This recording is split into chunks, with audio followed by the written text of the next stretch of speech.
O resumo do capítulo 28 de Jó é um belo interlúdio que eleva a discussão sobre a sabedoria a um novo nível. Jó mostra que a verdadeira sabedoria não é o conhecimento humano, mas sim uma qualidade divina que só pode ser acessada por meio de um relacionamento de temor e obediência a Deus. Este hino prepara o cenário para os capítulos seguintes, onde Jó defenderá a sua vida com base nessa mesma sabedoria. Vamos à leitura. Jó capítulo 28. Há lugares de onde se tira a prata e lugares onde o ouro é apurado. O ferro é extraído do solo e o cobre é extraído de uma pedra fundida. O homem pôs fim às trevas e escavou as últimas profundidades da rocha, obscura e sombria. Longe dos lugares habitados, um povo estrangeiro abre galerias, que são ignoradas pelos pés dos transeuntes. Suspensos, vacilam longe dos humanos. A terra que produz o pão é sacudida em suas entranhas, como se fosse pelo fogo. Suas rochas encerram jazidas de safiras, que contêm pepitas de ouro. A águia não conhece a vereda, nem o olho do abutre a enxergou.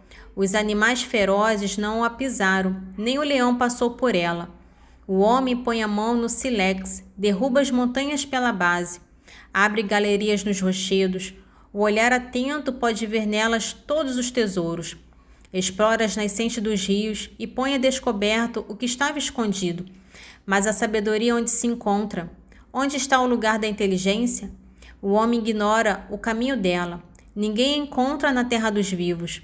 O abismo diz: ela não está em mim. Não está comigo, diz o mar. Não pode ser adquirida com ouro maciço, nem pode ser comprada a peso de prata. Não pode ser posta em balança com ouro de Ofir, nem com ônix precioso ou a safira. Não pode ser comparada nem ao ouro nem ao vidro. Ninguém a troca por vaso de ouro fino.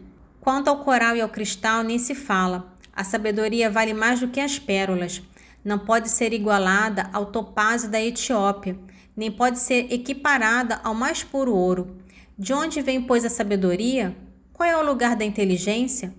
Um véu a oculta de todos os viventes, e até das aves do céu ela se esconde. Declaram o inferno e a morte, apenas ouvimos falar dela. Deus conhece o caminho para encontrá-la, e é Ele quem sabe o seu lugar, porque Ele vê até os confins da terra e vê tudo o que há debaixo do céu. Quando Ele fixou um peso ao vento e regulou a medida das águas, quando decretou as leis para a chuva e traçou uma rota aos relâmpagos, então a viu e a descreveu, penetrou-a e escrutou-a. Depois disse ao homem: o temor do Senhor eis a sabedoria, fugir do mal eis a inteligência. O resumo do capítulo 29 de Jó é um lamento tocante que serve para confrontar a teologia de seus amigos e aprofundar o mistério do livro.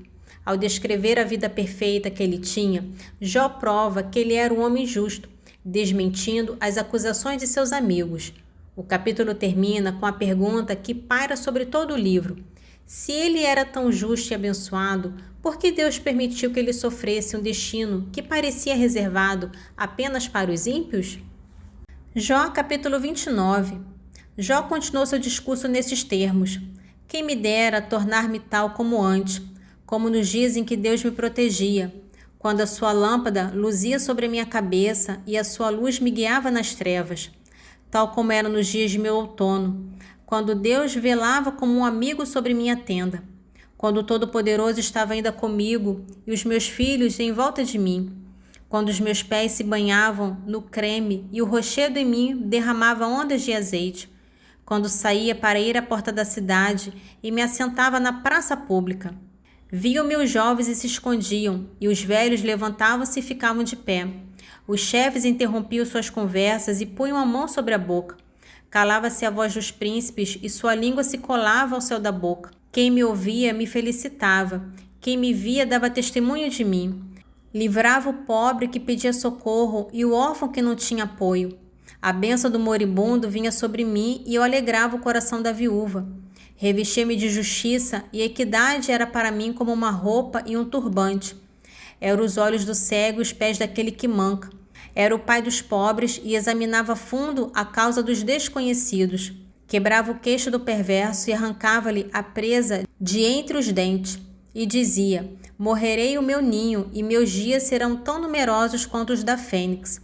Minha raiz atinge a água, e o orvalho ficará durante a noite sobre meus ramos. Minha glória sempre me renovará, e meu arco se reforçará em minha mão. Escutavam-me, esperavam e recolhiam em silêncio meu conselho. Quando acabavam de falar, não acrescentavam nada, e minhas palavras eram recebidas como orvalho.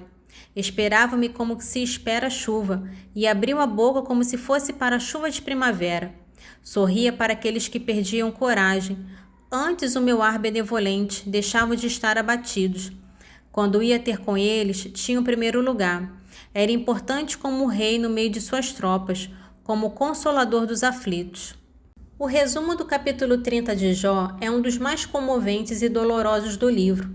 Ele representa um contraste brutal com o capítulo anterior. Enquanto Jó havia lembrado de sua vida de honra e glória, agora ele se concentra na sua realidade presente, uma vida de total humilhação, dor e desprezo. Ele não é mais respeitado por todos, mas é ridicularizado pelos mais vis da sociedade. Jó então se volta para a causa de todo o seu sofrimento, Deus. Jó capítulo 30. Agora zombam de mim os mais jovens do que eu, aqueles cujos pais eu desdenharia de colocar com os cães do meu rebanho. De que me serviria a força de seus braços, homens cujos vigor já pereceu inteiramente?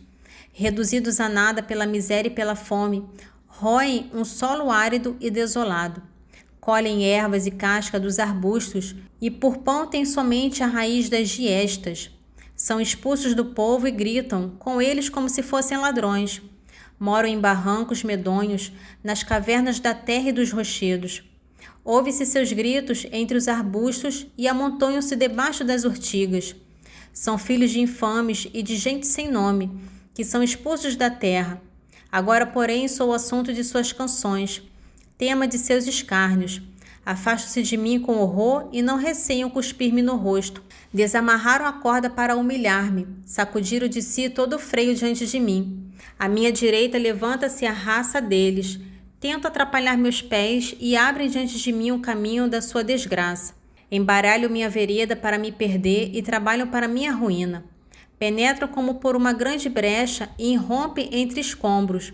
O pavor me invade. Minha esperança é varrida como se fosse pelo vento e minha felicidade passa como uma nuvem. Agora minha alma se dissolve e os dias de aflição me dominaram. A noite transpassa meus ossos e consome-os. Os males que me roem não dormem.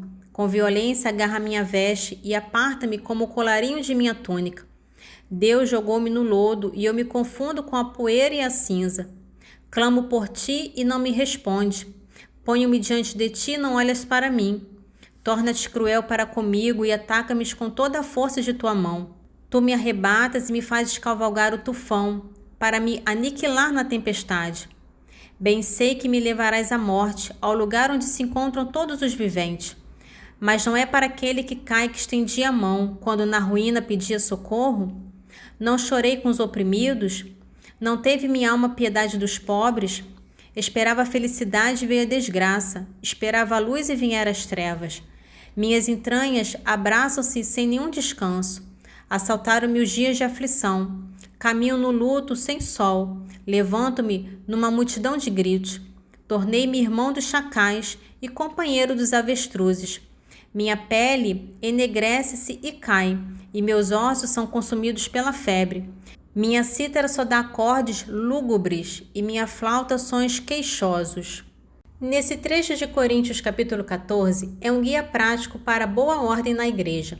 Paulo usa o princípio do amor para ordenar a adoração, mostrando que o propósito dos dons é servir e edificar a comunidade. Ele estabelece a profecia como o dom preferível em reuniões públicas, pois ela é compreensível e, portanto, constrói a todos. Seu objetivo não é proibir as línguas, mas sim garantir que elas sejam usadas com entendimento e interpretação, para que todos possam se beneficiar. 1 Coríntios capítulo 14, dos versículos 1 ao 17. Empenhai-vos em procurar a caridade. Aspirai igualmente aos dons espirituais, mas sobretudo de profecia. Aquele que fala em línguas não fala aos homens, senão a Deus. Ninguém o entende, pois fala coisas misteriosas sobre a ação do Espírito. Aquele, porém, que profetiza fala aos homens para edificá-los, exortá-los e consolá-los. Aquele que fala em línguas edifica-se a si mesmo, mas o que profetiza edifica a assembleia. Ora, desejo que todos faleis em línguas, porém muito mais desejo que profetizeis. Maior é quem profetiza do que quem fala em línguas, a não ser que este as interprete, para que a assembleia receba edificação. Suponhamos, irmãos, que eu fosse ter convosco falando em línguas. De que vos aproveitaria se minha palavra não vos desse revelação, nem ciência, nem profecia ou doutrina? É o que se dá com os instrumentos inanimados de música. Por exemplo, a flauta ou a harpa. Se não produzirem sons distintos, como se poderá reconhecer a música tocada? Se a trombeta só der sons confusos, quem se preparará para a batalha?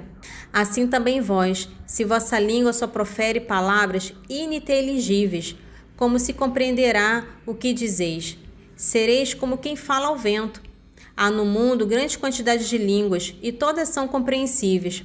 Porém, se desconhecer o sentido das palavras, serei um estrangeiro para quem me fala, e ele será também um estrangeiro para mim. Assim, uma vez que aspirais aos dons espirituais, procurai tê-los em abundância para a edificação da igreja. Por isso, quem fala em línguas, peça na oração o dom de as interpretar. Se eu oro em virtude do dom das línguas, o meu espírito ora, mas o meu entendimento fica sem fruto. Então, o que fazer? Orarei com o espírito, mas orarei também com o entendimento. Cantarei com o espírito, mas cantarei também com o entendimento. De outra forma, se só renderes graças com o espírito, como dirá amém? As tuas ações de graças, aquele que ocupar o lugar dos simples? Sem dúvida, as tuas ações de graças podem ser belas, mas o outro não é edificado. Nesse trecho final do Salmo 88, é uma poderosa expressão de um homem lutando para conciliar a dor de sua vida com a fidelidade de seu Deus. O salmista não recebe uma resposta. A bênção final é um sinal de que, apesar da crise, a fé na soberania de Deus permanece e que a resposta para o mistério do sofrimento será encontrada em outra parte do caminho. Salmo 88, dos versículos 47 ao 53. Até quando, Senhor? Até quando continuareis escondido? Até quando estará acesa a vossa cólera? Lembrai-vos como é curta a nossa vida, quão efêmeros os homens que criaste. Qual é o vivo que se livra da morte, ou pode subtrair a sua alma ao poder da morada dos mortos? Vossas bondades de outrora, ó Senhor, onde estão? E os juramentos que a Davi fizestes de fidelidade? Considerai, Senhor, a vergonha imposta aos vossos servidores. Levo em meu seio o traje das nações pagãs. Insultos de vossos inimigos, Senhor, injúrias que lançam até nos passos daqueles que vos é consagrado. Bendito seja o Senhor eternamente. Amém. Amém. Nesse trecho de Eclesiástico capítulo 7, é um guia prático para uma vida virtuosa, baseada na justiça e no amor.